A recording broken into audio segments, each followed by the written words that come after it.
Magsitayo ang lahat para sa ating panalangin. Sa ngalan ng Ama, ng Anak, ng Espiritu Santo. Panginoong Hesus, subaybayan niyo po kami sa aming pag-aaral sa araw na ito.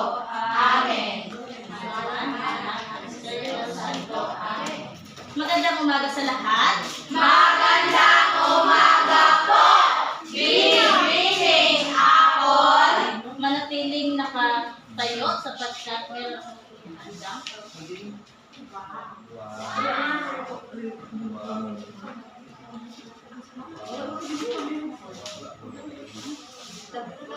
Wait lang mga bata.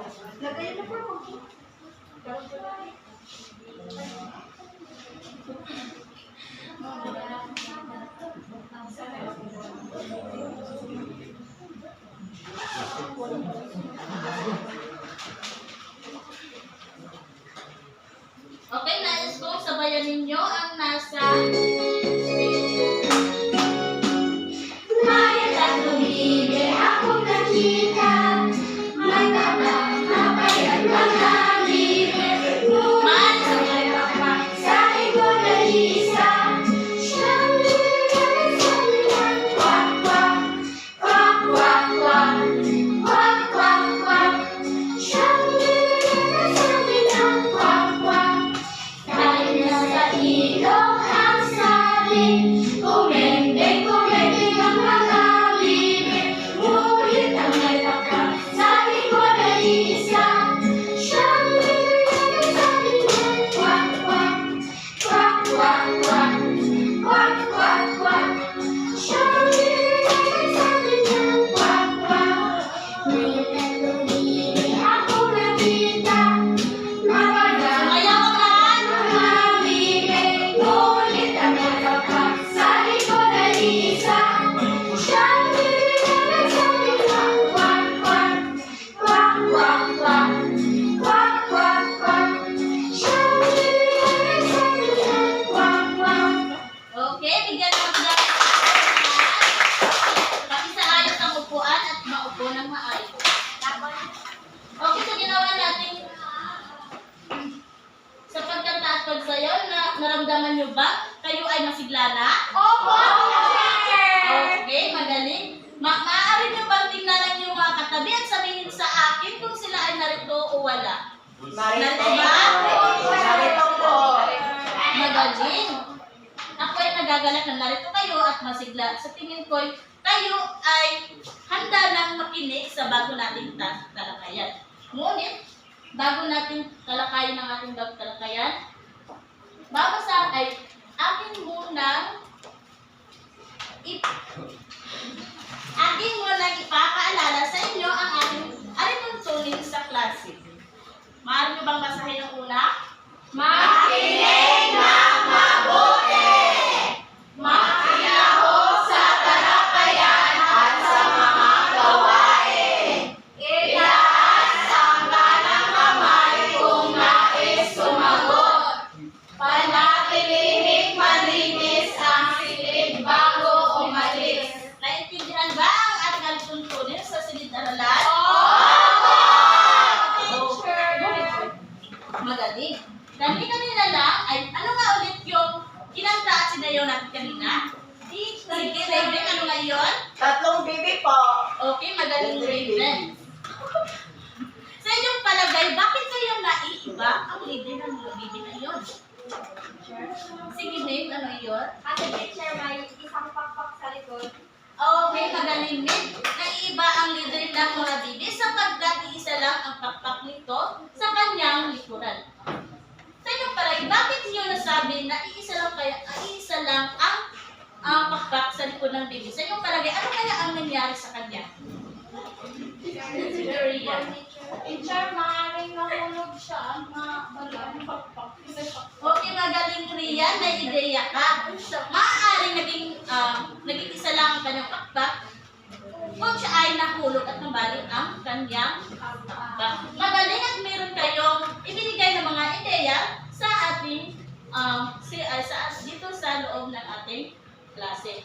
Meron na ba kayong mga ideya kung ano kaya ang tatalakayin natin ngayon? Wala po, teacher. Okay. Upang malaman natin kung ano ang ating tatalakayin ngayon, babasahin muna natin ang ating layunin. Sa katapusan ng aralin ng mga mag-aaral, ay inaasahan na makibasa Nakapagbigay ng kinuha sa napakinggan at nabasa sa kwento. Napahalagahan ang pag-unawa sa pagbibigay hinuha at naisasagawa ang hinuha sa pamamagitan ng iba't ibang talento. Alam niyo ba kung ano ang hinuha? Hindi po! Okay, upang meron kayong ideya kung ano ang hinuha, meron tayong gagawing aktibidad. Ang tawag sa aktibidad na ito ay emoji. Maaari bang sa aktibidad na ito, ang bawat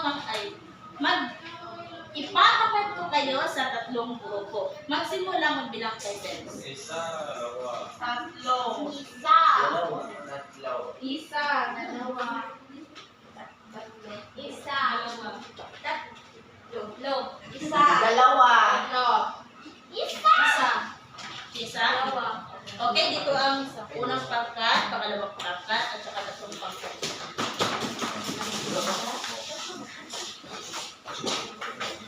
Okay, ang gagawin nyo lang ay, ang bawat pangkat ay huhulaan kung ano ang pamagatang kwento ang mabubuo sa mga sumusunod na ibuli.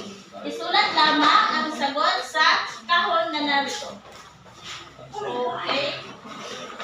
Sagot lang. Teacher, apat lang kami, teacher. Ha? Tama kami. Yes, teacher. Ay, pangkat na ito. Dalawa. Meron lamang kayong 2 minuto upang gawin ang inyong gawa. Maaari na magsimula.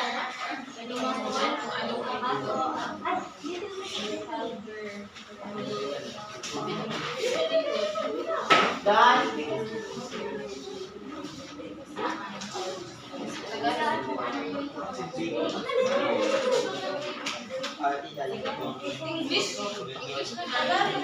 Dan na po, teacher. Tapos na po.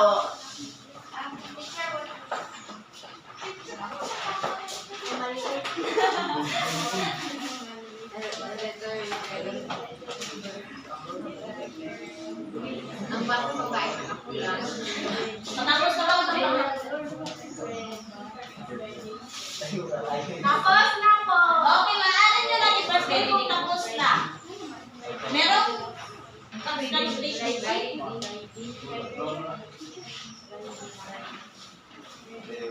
Okay na, teacher. Wala kami ng...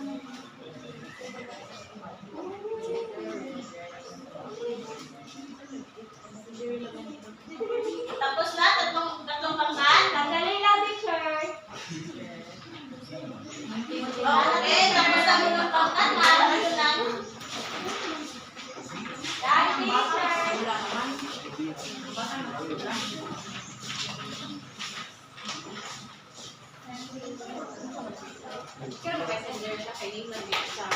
Ito na unang pangkat.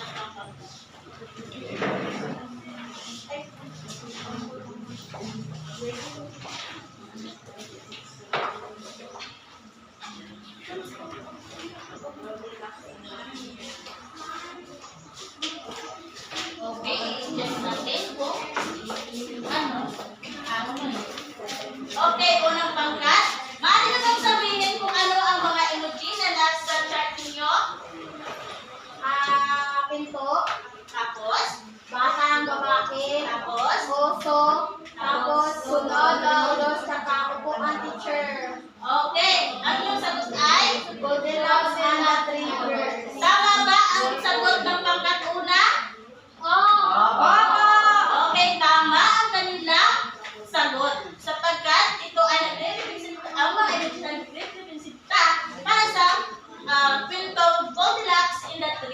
Okay, sa pangkat dalawa naman, ano ang mga emoji na lang sa inyong chart? Orasan. Orasan. Prinsesa. Kalabasa. At sa pagsuri ninyo sa mga emoji nito ay nakabuo kayo ng Sarala. Okay, magaling pangkat dalawa. Ang inyong sagot ay tama. Okay, sa pangatlong pangkat naman, ano ang mga emoji na nasa inyong chart? Wall. Matanda. Tapos bata. Nakaipot. May kapa. Tapos may bahay sa forest. Okay, magaling. Ang mga naisuri nyo mga emoji na narito ay naghatid sa inyo na masagot dito ng sa Little Red Riding Hood. Magaling ang bawat isa, mga okay.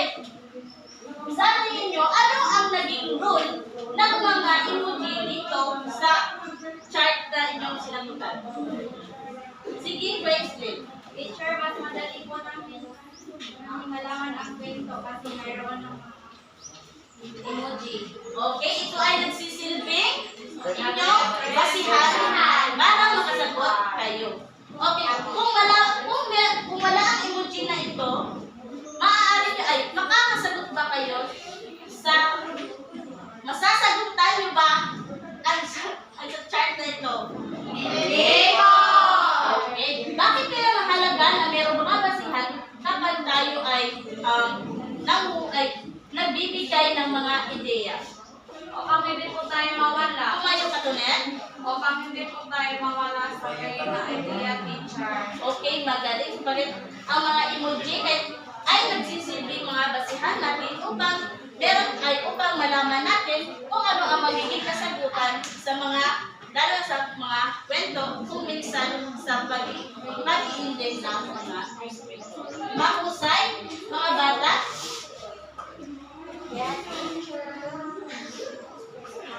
Okay. Sa mga naging sagot ninyo, saan dyan ang mga nabasa nyo ng mga kwento? Cinderella po. Sige, Maricar. Okay?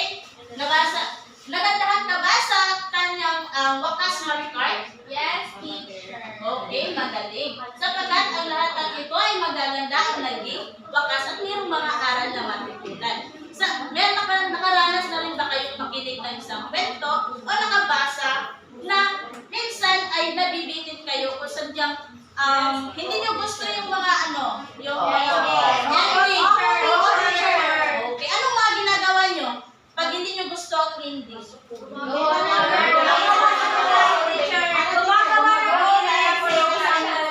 Gumagawa daw si Rian ng mga eksena sa kanya utak ng nag-i-imagine siya na sana ito yung nagiging kalabasan. Okay, magaling Rian at meron kang ideya?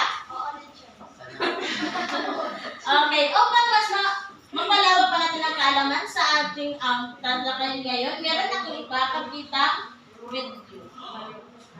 Pero bago ang lahat, ay tatanungin ko muna ang unang pangkat kung ano ang inyong napansin sa larawan. Unang pangkat. Okay. Yan.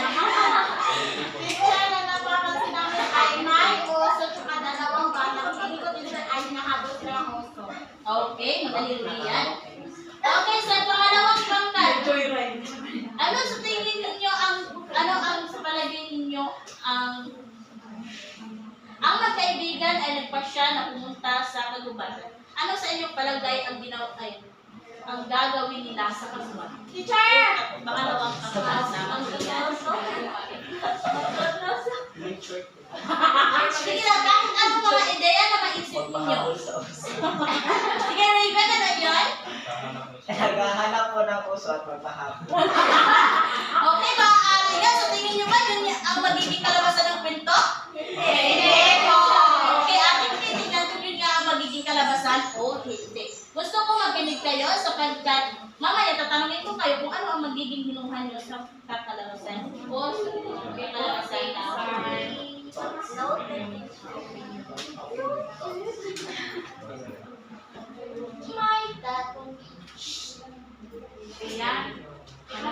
Ang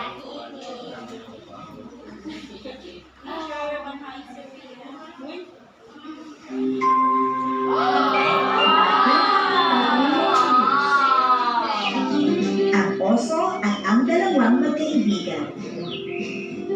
May dalawang magkaibigan, si Ron at si John, at nagpasya silang libutin ang buong mundo ng magkasama. Isang araw, naisip nilang pumunta sa kagubatan.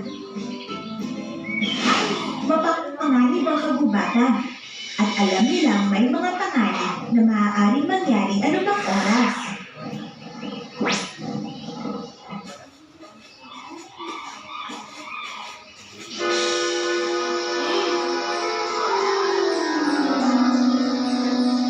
Kaya nangako sila na mananatiling magkasama kahit anong mangyari. Ilang saglit pa ay may narinig silang malakas na tunog mula sa isang malaking oso na papalapit sa kanila. Takot na takot ang magkaibigan.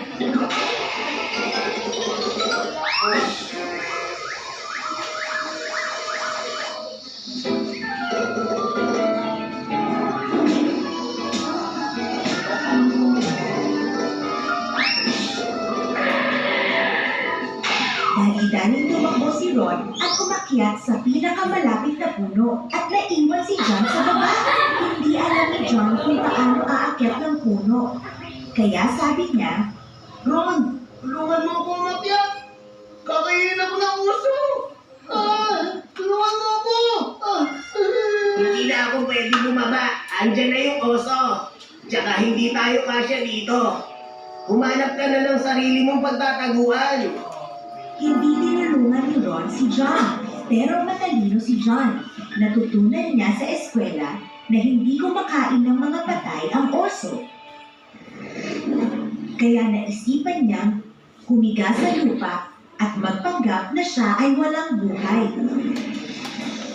Lumapit ang oso kay John na nakahiga. Inamoy siya ng oso at ilang saglit pa ay umalis na ito dahil nga hindi ginagalaw ng mga oso ang mga walang buhay. Pagkaalis ng oso, bumaba si John mula sa puno at tinanong ang kanyang kaibigan. Ano ang tinulong sa'yo ng oso kanina? Pinayuhan niya akong huwag magtiwala sa mga kaibigang hindi totoo. Na iniiwan ka sa oras ng pangangailangan. Okay, naintindihan niyo ba ang kwento? Oo. Tungkol saan nga ang kwento? Sa Itaas ang kaliwang kamay kapag sumagot. Sige, Tonet, dahil medyo nagpupulitan si May, ay si Gracelyn at si Tonet. Mari niyo ba sagutin kung ano niyo kung saan ang kwento, Tonet? Tungkol po ito sa dalawang magkaibigan na si Ron at John na pumunta sa isang gubat teacher. Okay, magaling. Tama ba si Raven sa kanyang ginawa? Ano kanina? Ano ang ginawa mo kanina, Raven? Pakiulit ngayon? Pumunta sa gubat at nagpa-humble sa Tama ba? Hindi. Ay, hindi naman siya. Nagpaano sila. Bakit sinuta? Hindi sila nakayon. Ano? Sadyang tapos sila ng ano. Tama ito na. Alam naman nila na video yung paksa. Okay. Curious. Okay. Ngayon, ikatlong pangkat, hindi maliwanag na sa kwento na kung ano na ang mangyayari sa pagkakaibigan ni Ron at John. Ano kaya ang mangyayari sa kanilang pagkakaibigan pagkatapos na nangyari? Friendship. Ang ikatlong pangkat ang sasagot. Okay, Gracelyn. Friendship over na sila. Kasi hindi niya tinulungan yung kaibigan niya umakyat. Okay, magaling Gracelyn. Maaaring magiging friendship over na sila, hindi na sila magkakaayos. Ano pa? Meron pa ba kayong ideya? Sige, Rian. Para sa akin, teacher, hindi naman siguro. Baka papatawarin niya, bibigyan na si John at saka si Ron, matututo siya sa ginawa ng mali. Okay, magaling Rian. Okay, Rian, meron ka ideya? Pwede naman po sila magkaibigan at mapatawaran pero meron na pong mga limitation. Oh, lahat ng sagot ninyo ay Teacher, hindi ko papatawarin si Minsan may Ibig binigay naman dalawa pa yung kakain. Okay. May toma na po si Ron. Bilang tao naman, ay kailangan natin magpatawad sapagkat masakit rin sa puso natin na hindi tayo magpatawad sa isang tao, lalo na sa ating mga kaibigan na matagal na natin matagal na nating kasama sa ating buhay. Kaya magaling ang inyong mga hinuha sapagkat tama ang lahat ng iyon. Teacher, nagpapatawad ka ba sa mga nakakasama sa iyo? Oo naman tulad sa pagkatao lang din naman ako. Oo ba yan, teacher? Opo, ako. Okay. Bakit sa mga ginawa natin mga aktibidad, sa mga video, ano sa tingin ninyo ay ano sa ano kaya ibig sabihin ng hinuha? Teacher. Okay, Sharina? Teacher, ang inuha po, ito po yung mga opinion natin, teacher. O yung mga masasabi natin tungkol sa isang bagay, teacher. Okay, tama.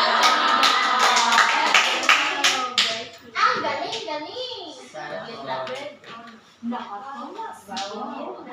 Wow, may sulo. Tama yun, Sarina. Ang mga hinuha, ito yung mga opinion natin sa mga bagay-bagay, lalo na kapag tayo ay nagbabasa ng mga kwento o meron tayong mga napakinggang mga kwento o yung mga nangyayari sa mga kapaligiran. So, ang hinuha ay isang palagay na walang direktang patunay, ngunit nabuo batay sa mga ebidensya o obserbasyon nakaraang kaalaman o palatandaan. Tulad na lamang dito, di ba? Meron kayong ebidensya. Ang mga emoji ay nagiging ebidensya ninyo upang makasagot kayo. Tama ba? Oo! Nag-observe din kayo na ang itong mga emoji nito ay nagkinalaman sa magiging kasagutan ninyo. Di ba sa letter Red Riding Hood, merong oso, lobo, Rayan. okay, tama yun.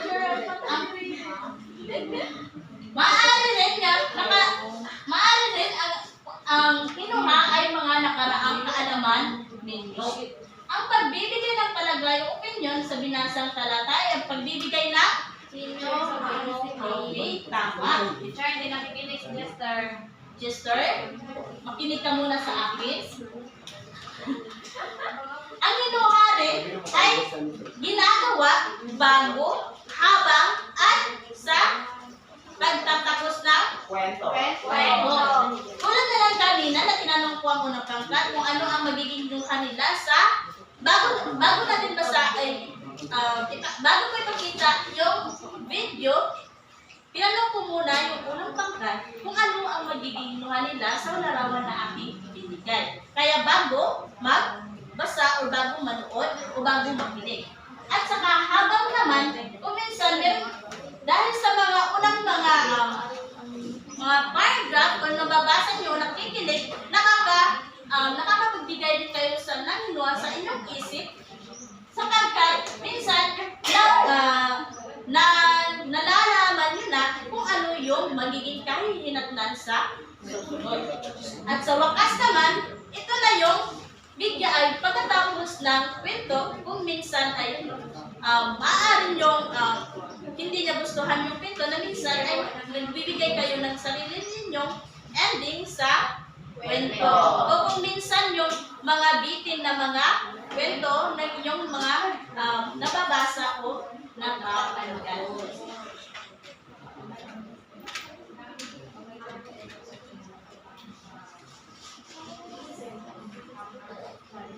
Okay, ang pagbibigay hinuha ay tutulong ito sa mga tao na mapalalim na maunawaan ang mga kwento o sitwasyon ng mga taong nasa paligid. Okay, nakakatulong daw ito na ang pagbibigay ng hinuha mapalalim ang maunawaan ng isang mga sitwasyon. Meron na pa dito ang sitwasyon. Kailangan ko ang inyong hinuha dito. Si James ay hindi nakapasok sa araw ng kanyang klase. Anong magiging hinuha ninyo? Teacher! Sige, Katya. Sa tingin ko po, magiging kalabasan ko ay si James ay hinuha. Ay, si Paano James, yun? Kakalabasan ng kanyang pag-absent. si James po ay like maulahin siya sa ilahang lesson, also kung mag-quiz sila. Okay, tama yun. Yun ang magiging kinuha ni Teacher of Tag si James ay naglumibang sa kanyang klase, ay maaari siyang may ma-behind sa kanyang mga aralin. Bago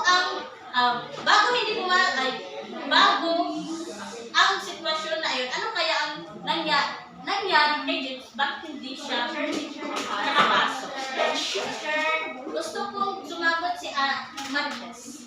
Nandito mo kami.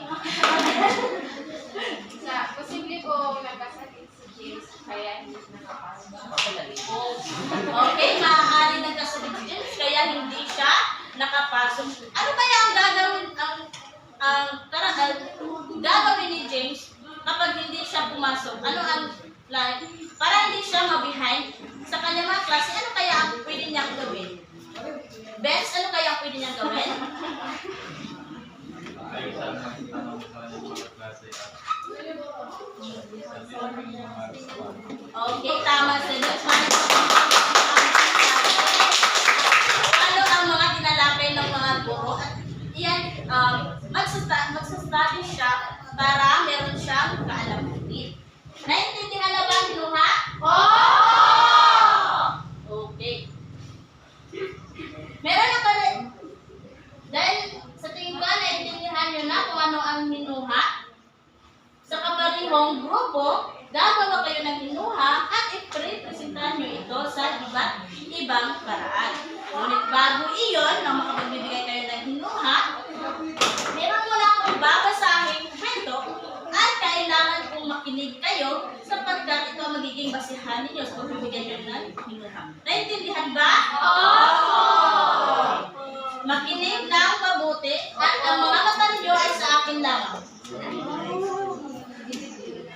Ang kawagan ng ating kwento ay tungkol sa ang nawawalang kita. Ano kaya magiging hinuha nyo? Tinawag niya. Teacher, Gigi Grizzly. Teacher, maaari na iwan niya ito sa bahay. Okay. Tingnan natin, Grizzly, kung yan nga ang kakalabasan ng kwento. Wala teacher dapat. Hindi naman yan. Si Carla ay isang masipag at matalinong mag-aaral sa ika-anim na baitang. Isang araw, habang papasok siya sa paaralan, may napansin siyang pitaka sa may harapan ng gate. Ano kaya ang susunod na mangyayari? Kukunin na teacher. Nag-go-bar. At isasauli sa may Okay, tingnan natin ang kanya. Kasunod. Bibili ng pagkain. Pinulot niya ito at agad na tinignan kung kanino ito. Napansin niya ang maraming pera sa loob. Maraming ang isang ID na tila pagmamayari ng isang estudyante sa kabilang seksyon. Ano kaya mangyayari? Ibabalik niya ba o hindi? Tignan natin. Mga bahay. Kinabahan si Carla. Naisip niyang galing ito sa kanilang guro. Ngunit, naisip din niya na baka magalit ang may-ari kung malaman nitong may ibang tumingin sa laman ng pitaka. Itutuloy niya ba sa uli o hindi? Okay, tignan natin. Sige. Ano yan, Carla?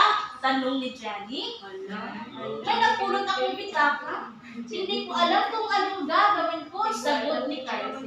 Ano kaya ang maging solusyon ni Jenny sa kanyang kaibigan si Carla?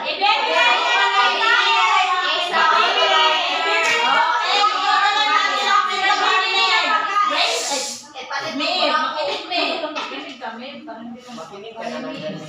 Nakatingin si Jenny sa loob ng pitaka at nagulat sa dami ng laman nito. Baka sensitive. Ang daming pera! Kung ako sa'yo, iuwi ko na lang yan.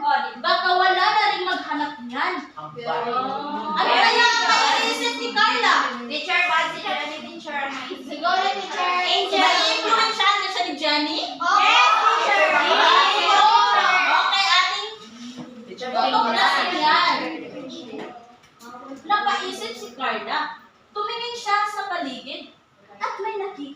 estudyante umiiyak sa di kalagman.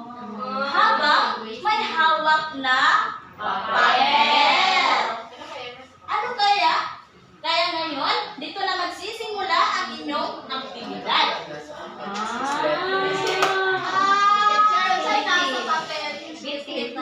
yun, dito na magsisimula ang inyong magiging minuha sa pamitan ng mga aktibidad na nakikinig. Handa, makinig muna ang lahat. Hindi kasi nakikinig sila, teacher. Okay, para sa unang pangkat, gagawa kayo ng story wheel ng hinuha. Ano to? Basahin unang pangkat. Guguhin ang malaking bilog na hinati sa anim na bahagi. Isulat at idisenyo ang sumunod na impormasyon sa bawat bahagi ng bilog. Gagawa kayo ng bilog na may anim na bahagi. Ang mga bahagi ay nakapaloob dito ang Mga tauhan at tagpuan. Sino ang mga taong yayaring magtuto ang pagtuto ng kwento? Mga palatandaan, pinuha, o posibleng resulta, aral o halaga. naintindihan nyo ba? Oo! Ito ako na inyong chart. Sa ikadawang pangkat naman, basahin. Ang inyong hinuha at ibigay anong aral. Maaari nyo ba ulitin ang nagbasa? Iguhit ang inyong hinuha at ibigay anong aral para makita sa inyong ending. Naintindihan nyo ba ang gagawin nyo? Guguhin nyo ang magiging hinuhan ninyo.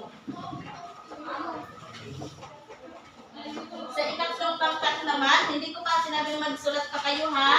Yun na, sa ikatlong pangkat, hinuha nyo. Predict the ending vlog. Ikatlong pangkat, maaari nyo mabasahin? Gagawa ng mini vlog. Sa mini vlog, nakakaloob ang summary kung anong nangyari sa kwento at banggitin ang inyong kinuha patungkol sa kwento. Meron kayong closing statement na kung ako ang tauhan, ito ang gagawin ko. Naintindihan nyo ba? Inyong ang... Opo! Okay, maaari nyo gawin dito. Pwede maaari din pumunta muna kayo doon sa labas para makapag-isip kayo sa inyong gagawin. May pera, meron lamang kayong 5 minuto upang gawin ang aktibidad. Pagkalipas ng 5 minuto, tapos o hindi, ipipresentahan mo ito. Naintindihan ba? Oo! Okay, magaling. Teacher, wala po kami marker. Nasaan yung marker kanina? Bigay niyo yan.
Mag-participate ang lahat.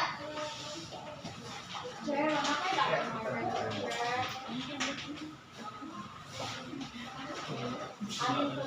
Naghilang pa siya.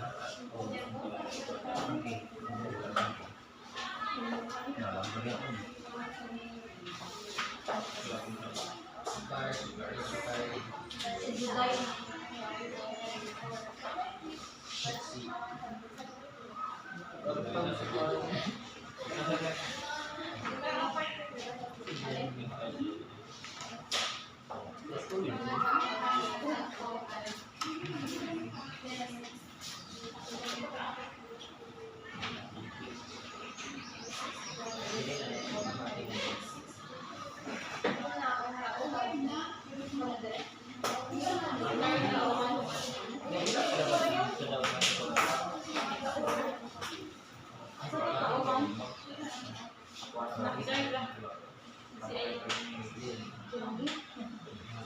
Carla at si Carla Jenny.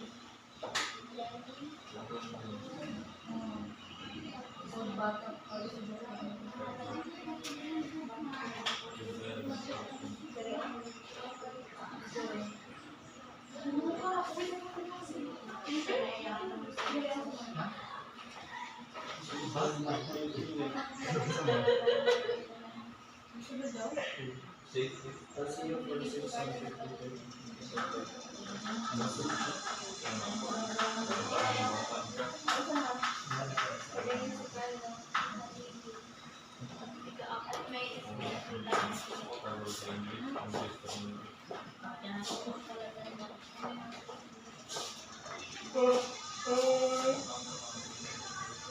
Ang ganda na ang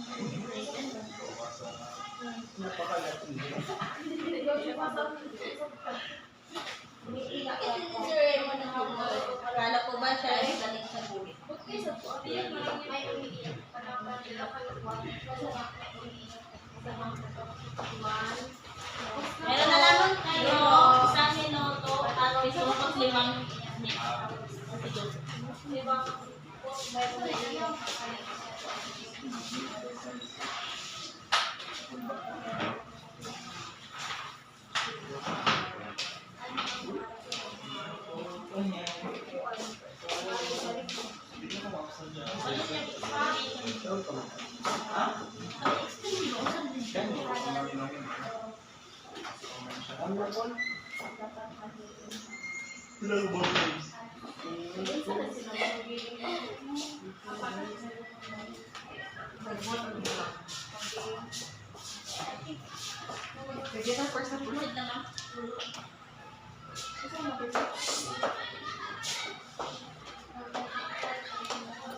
Tatlong pangkat, balik na kayo, tapos o hindi tapos?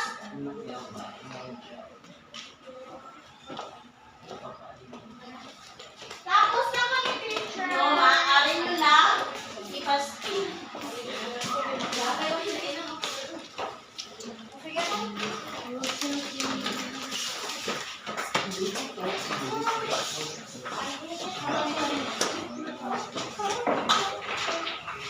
Mark. Sige, mama.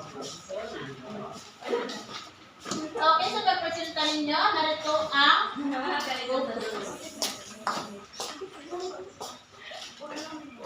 Okay, unang pangkat, maaaring nyo bang ibigay na inyong kinuha.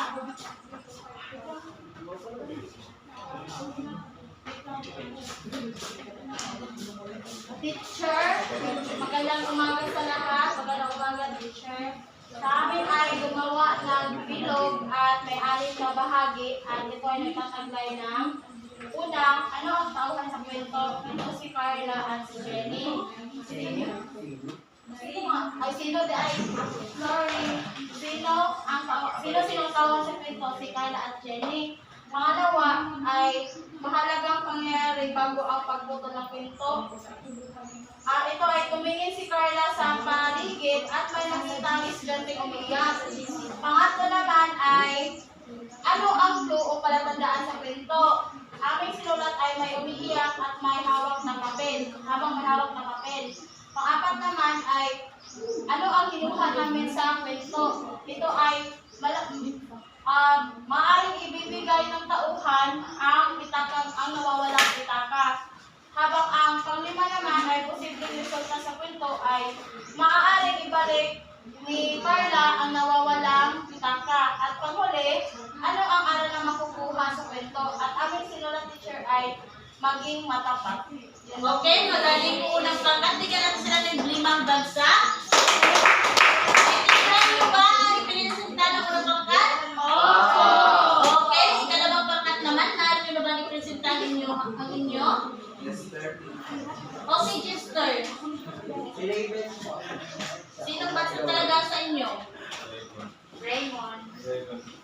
Teacher, dito po yung, umiyak na po, tapos, pagkatapos po nung umiyak is, binalik po ni Carla yung wallet, at dito na po yung wallet, pinasok niya na po sa kanyang bag, tapos palitan na po sila ng love. Okay, magaling. Bigyan natin sila ng 5 bagsak. Okay, nasiyahan ako sa unang pagkat at dalawang pagkat sapagkat ang kinamang hinuha ay puro positibo ang naging kalabasan ng kwento. Para naman sa ikatlong pangkat, maaari nyo bang i-presenta sa TV iyon? O maaari nila lamang pamapadali ay i-ano nila lang dito sa harapan. Ipakita ninyo. At bigyan na lang mga short description. Tumayo kami. Pangog na. Ipapangog yung...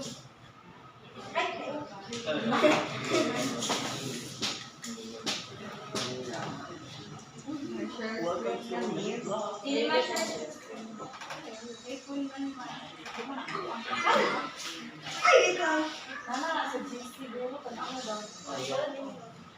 Wala pa po kami sa wala pa kami cellphone. Pangit. Ganyan.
ganyang mga skill sa 21st century. Okay, magaling. Sa tingin ko, ang group 3 ay talagang magiging vlogger. Minsan, kapag meron, kung maggagawa tayo ng performances, minsan kailangan din natin magseryoso at hindi natin palaging mayroong mga tumatawa. Okay, so ang magiging score ng unang pangkat ay magiging 25. Ang sa ikatlong pangkat naman ay 20. At sa ikatlong pangkat naman ay 25. Okay, bigyan natin sila po. Okay, so ano nga ang ating paksa ngayong araw? Gerian? Ang paksa natin ngayong araw ay tungkol sa paghinuha sa kwento. Okay, sa pagbibigay hinuha sa mga napakigan o nababasang mga kwento. Ano nga ulit ang hinuha? Sige, Maricor.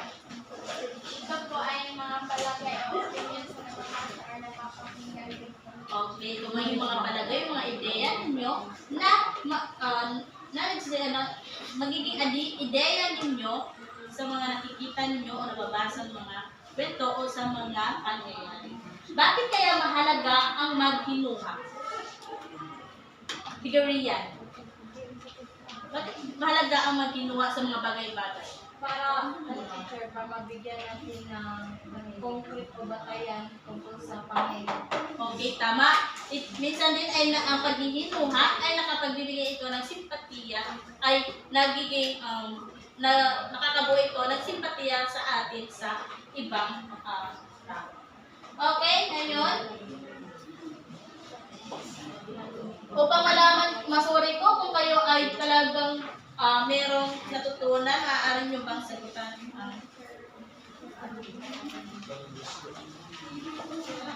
Maaari nang sumagot. Tapos na po. Okay, sino ang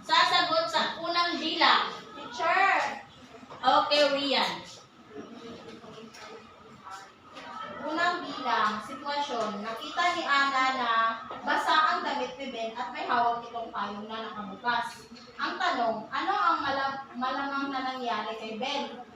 A. Naligo si Ben, nabasa si Ben sa ulan, sinalagag si Ben sa swimming pool, naglaro si Ben sa tubig. Okay. Para sa akin, teacher, ay, ano teacher? Nabasa si Ben sa ulan. Okay, magaling Rian. Tama ang sagot. Sa number 2, Raven. Number 2, ang aso ni Juan ay palagi tumatahol kapag may dumadaang motorsiklo. Ngayon tumatahol na malakas ang aso. Tanong, ano ang maaaring mangyari? Letter C, teacher, may dumadaang motorsiklo. Okay, magaling Raven. Sa ikatlong, ay, number 3 naman, Mip. Nakita ni Maria ang kanyang kapatid na may hawak na martilyo at screwdriver. May mga sarang upuan sa sala. Ano ang malamang na ginawa ng kanyang kapatid? Naglalaro ng laruan ni Maria sa sarang upuan at magawa ng correct. Letter D. Okay, magaling Mip. Tama. Sa ika-4 na tanong naman, Raymond. Si Pedro ay pawis na pawis at hingal na hingal ng pagdating sa bahay. Ano ang malamang na ginawa ni Pedro? Letter B, teacher. Okay, magaling Raymond. Sa ika-5 namang tanong, Lenka.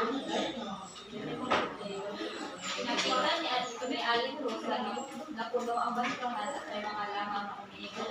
Tanong, ano ang dapat gawin ni Aling Rosa? Letter B, teacher. Tapos ang basura at least.